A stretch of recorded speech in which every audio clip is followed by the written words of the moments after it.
Hey guys, it's Mathel here once again. Couple of different things first before the actual build.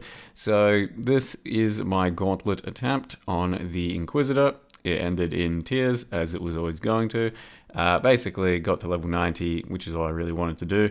Ended up playing Penance Brand and then got one shot by that thing with a crit. Finished me off with a big ignite.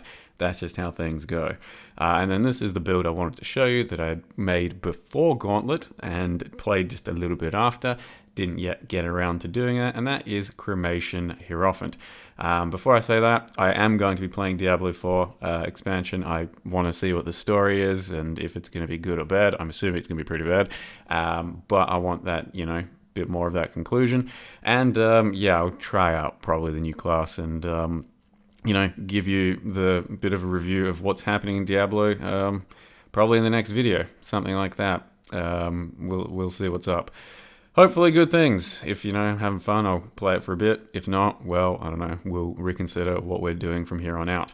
So the build that is happening here, the one that I played before Gauntlet, was my attempt at Cremation. First ever time I've actually touched Cremation, and this is Cremation of Volcano, which means you can fire off as many cremations as you want, as you want. You're limited to 6 maximum up at a single time, but you are not limited by corpses.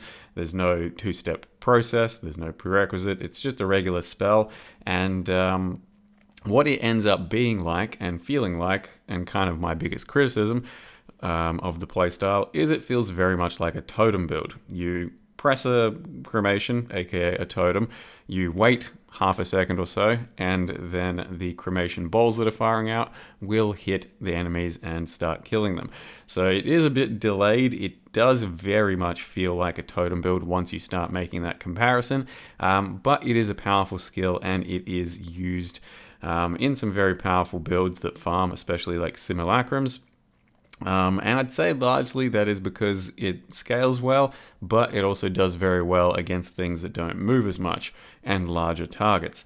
And that can very much be in something like Simulacrum, but that is also one of the things that can be pretty annoying about this skill, because it does scale pretty well, it does do good single target damage, but once things start moving, especially the late game bosses that you're fighting, it gets pretty fucking annoying when they're moving out of your damage. So the idea here was to be Cremation and then also use a two-handed mace with one of the new rune crafts that gives you 2 additional proj, and then all your proj are random.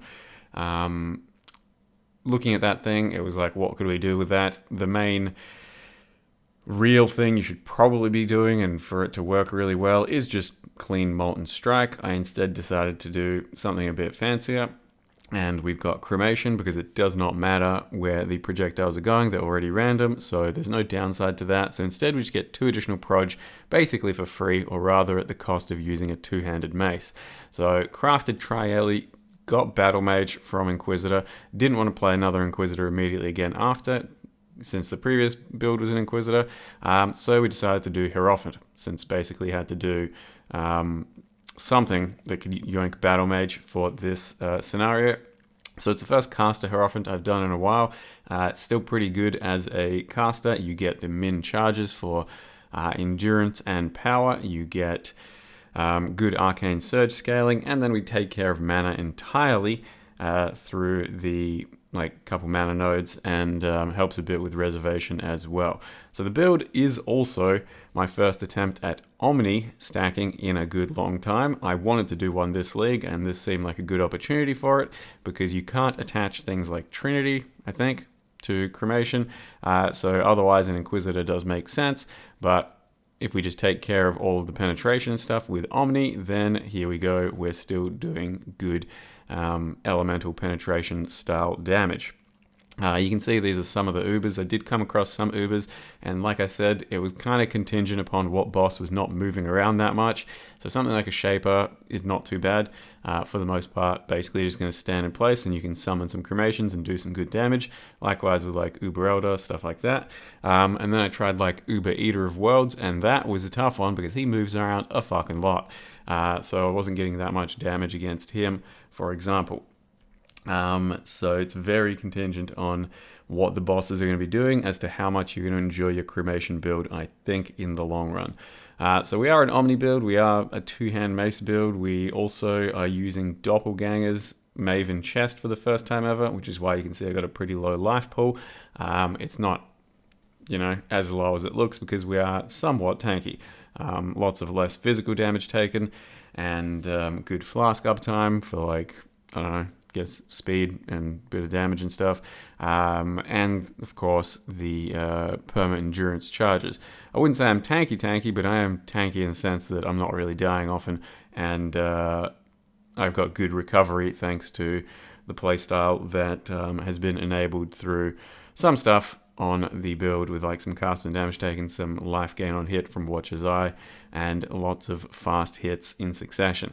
It is also another use of Oriath's End because I feel like this skill definitely needs some kind of explosion to feel good in mapping and stuff. So we pretty much didn't have a choice as to what I could add into the build at this point, so I just went Oriath's End again, given that it's still cheap, and yeah, fun, solid flask to use. So did some 17s as well, did some thicker content here or there, but at the end of the day, I didn't really love playing Cremation the way I played it. Like I said, it felt very much like a totem build, and I actually was not looking into playing something like a totem build at this current point, so I did feel like I took a wrong turn. I was feeling like playing something a bit more clean, spell-like or attack-like, and then I ended up feeling like I was just playing a totem build, and one that had some problems of the monsters moving and stuff, so I wasn't super thrilled. And then the overall setup, it was okay with the Omni and all that. I think it would have done better as an Inquisitor overall, but it is what it is, and here we are. So I wouldn't say I really recommend this character, but either way, let me go ahead and show you how I built it so far. So here we are, level 93, Hierophant, Hero, and then Omni for like first time in a long time. Not very expensive at the moment, even though it's very, very powerful still, especially with some mirrored jewelry that you can get out there to like cheese some stats. And the idea was to build around this runecraft. 2 additional proj, pretty damn powerful for Cremation because it starts out with only 4 projectiles by default. So you want to do something to enhance those projectiles for sure. And I wanted to try and avoid using GMP by using this mace, so it's already 2, and then using a Dying Sun and also scaling it in a larger manner. So with this effect, with some extra flask effect as well, I think I've ended up getting 4 additional projectiles when I press it on demand for burst. Yeah, it's up now, 10, looks about right. So we're not using GMP in that manner, but it's pretty good support gem, so doing less like this and just actually having GMP is pretty good for Cremation anyway. But yeah, it's for those, just basically a PSA for those that don't know, there is Cremation of Volcano. It doesn't require a corpse, because a lot of people did come in, they're like, oh shit, you're not using corpses, that's weird. So this thing exists. So the idea was to grab a mace. I grabbed a fractured, just cold one, and then I think I essence spammed with fire till I hit lightning, I suppose, and then anything else. In the end, I accidentally crafted a really good like attack mace, so disregard the attack speed and the crit, they are wastes on my build, but I wasn't going to roll over that because that is a really nice Ellie mace. So we're wasting our suffixes, but for the purposes of, well, having a cooler mace. So the whole point was that, and then to yoink Battle Mage from Inquisitor once again. Still not very expensive, they're like, I don't know, 30C or something. Instruments of Virtue, so then all of our damage here applies to Volcano. Not sure if it's really that worth it. I mean, we did make use of the runecraft, but at the end of the day, maybe it's still better to just have regular stuff. But I wanted to make use of runecrafts in creative ways, so here we are. So then we have, at the moment, just attached Cremation to Power Charge on Crit, because I am scaling some charges. Arcane Surge, because I am scaling Arcane Surge. Intensify, Crit Strikes, and Crit Damage. So the Hierophant does give us charges, gives us good Arcane Surge, which we're also helping scale a little bit for like mana and cast speed. And then, yep, all of this shit, because we've got to take something, and that just helps us out for like mana cost and reservation. Otherwise, the tree I think is pretty normal for an Inquisitor tree, mostly. I did need to pick up as many stats as possible because I am Omni. So in the end, my Omni at the moment is 2200. You don't want to go too overboard with Omni because there are diminishing returns to the amount of penetration you want to apply to enemies. Your first 100 is going to be much more valuable than your next 100. So getting about 1500 plus Omni is around where you want to be, I think. It's also an easy way of capping resists, so yeah, it's still a very comfortable thing to do. With all the stacking gear and stuff out there, it's really not too hard to put a good Omni together at the moment because most people are focusing on stacking one stat, since that's very, very powerful at the moment.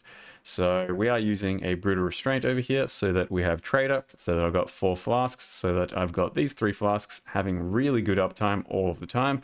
And then this one does regenerate pretty well so that I have pretty good burst almost whenever I need it. So as you can see, it's recharging decently well once it's no longer in use because of Tides of Time, which I got with a attribute corrupt for pretty cheap. No one's really looking for this type of thing. And then, yep, using this, Trader for extra flasks, and then also reusing one of the things I used on one of my other characters for a bit of extra flask gain and duration and stuff. And also using an impossible escape to pick up these flask nodes and just mark the prey. Yeah, that's this impossible escape here. So yeah, a bit of a weird tree just because you're picking up stats, but otherwise fairly normal. I think I'm using... No, I think I did buy this new one. Not super expensive because no one really cares about Zealotry crit, but otherwise life gain on hit. It helps sustain us. It's not all of our sustain, but it does help. We just don't hit as fast as I would have imagined, so it's not like Giga ultimate sustain like I have had in some other characters thanks to that, but I'm using a big cast and damage taken setup here in the mace to help out with that as well. So cast and damage taken at level 1, Blazing Salvo, Ball Lightning. With all our extra projectiles, it does help out to have that spam when we take damage, and then it actually even does damage and kill stuff because I do have Battle Mage attached to everything. So you can see a level 1 Blazing Salvo has all of that damage there. At level 1 Ball Lightning has all of that damage there, and then when they crit, they actually do kill things, and they are decent defensive tools in addition. So with an Omni build, it is very hard to get lots of life.